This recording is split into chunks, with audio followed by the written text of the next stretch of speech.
پاکستان کی سیاسی تاریخ میں چند نام ایسے ہیں جو اقتدار سے نہیں کردار سے پہچانے جاتے ہیں۔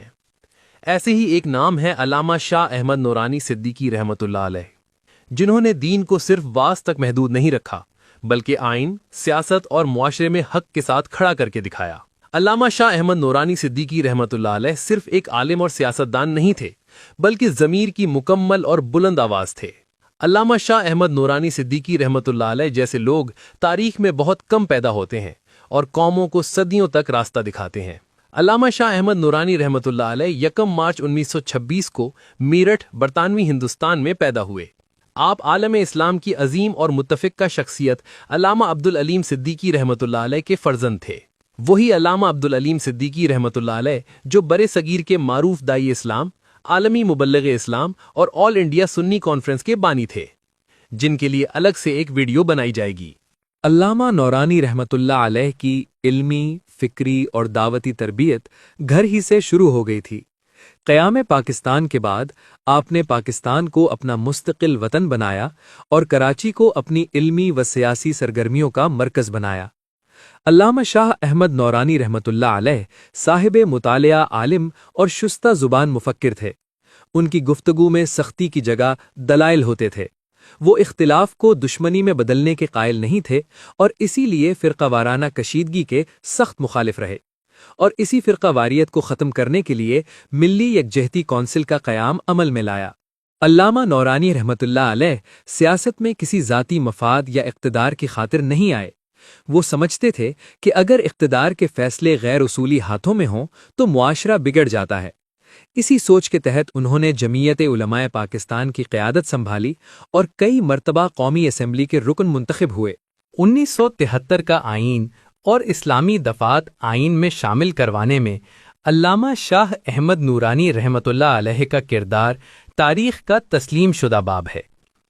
انہوں نے پارلیمنٹ کے اندر علم، دلیل اور وقار کے ساتھ اسلامی تشخص کا مقدمہ لڑا۔ ختم نبوت صلی اللہ علیہ وسلم، آئینی جدوجہد تحفظ ختم نبوت صلی اللہ علیہ وسلم علامہ نورانی رحمۃ اللہ علیہ کی سیاسی و دینی زندگی کا مرکزی عنوان تھا۔ 1974 میں اس عقیدے کو آئینی حیثیت دلوانے کی جدوجہد میں وہ پیش رہے۔ یہ جدوجہد نعرے بازی نہیں، پارلیمانی بصیرت کی مثال تھی۔ علامہ شاہ احمد نورانی رحمۃ اللہ علیہ ہر دور میں آمریت کے سامنے ڈٹ کر کھڑے رہے، خواہ ایوب خان کا دور ہو یا ضیاء الحق کا یا پھر ہمارا آنکھوں دیکھا دور مشرف کا۔ انہوں نے کبھی غیر جمہوری اقدامات کی غیر مشروط حمایت نہیں کی۔ وہ درباری عالم دنے نہ آمر کے ترجمان۔ پاکستان کی سب سے بڑی مذہبی سیاسی جماعت متحدہ مجلس عمل کی تشکیل اور پھر اس کی کامیابی بھی علامہ شاہ احمد نورانی صدیقی رحمۃ اللہ علیہ کا کارنامہ۔ ان کے وصال کے بعد متحدہ مجلس عمل کا جو ہوا وہ آپ کے سامنے ہے۔ علامہ نورانی رحمۃ اللہ علیہ صرف پاکستان کے نہیں بلکہ امت مسلمہ کی آواز تھے۔ انہوں نے اقوام متحدہ، OIC اور دیگر عالمی فورمز پر مسلمانوں کے مسائل اٹھائے۔ کشمیر، فلسطین اور دیگر مظلوم اقوام کے حق میں ان کی آواز بین الاقوامی سطح پر سنی گئی۔ علامہ شاہ احمد نورانی رحمۃ اللہ علیہ فرقہ واریت کو اسلام اور پاکستان دونوں کے لیے زہر سمجھتے تھے۔ ان کا موقف تھا، اختلاف ہو سکتا ہے مگر نفرت نہیں۔ اسی لیے مختلف مکاتب فکر کے لوگ آج بھی ان کے کردار کا احترام کرتے ہیں، اگرچہ ان کے اپنے کچھ ہم مسلک اس شائستگی کی وجہ سے ان سے اختلاف رکھتے ہیں۔ علامہ نورانی رحمۃ اللہ علیہ کی سیاست میں گالم گلوچ نہیں، شائستگی تھی۔ وہ سخت اختلاف بھی وقار کے ساتھ کرتے تھے، اسی لیے سیاسی مخالف بھی ان کی دیانت اور کردار کے معترف تھے۔ نکل کر خانقاہوں سے ادا کر رسم شبیری کا یہ عملی نمونہ علامہ شاہ احمد نورانی صدیقی رحمۃ اللہ علیہ 17 دسمبر 2003 کو اس دنیا فانی سے رخصت ہو گئے۔ انا للہ و انا الیہ راجعون۔ لیکن ان کی فکر، ان کا اصول اور ان کا کردار آج بھی زندہ ہے۔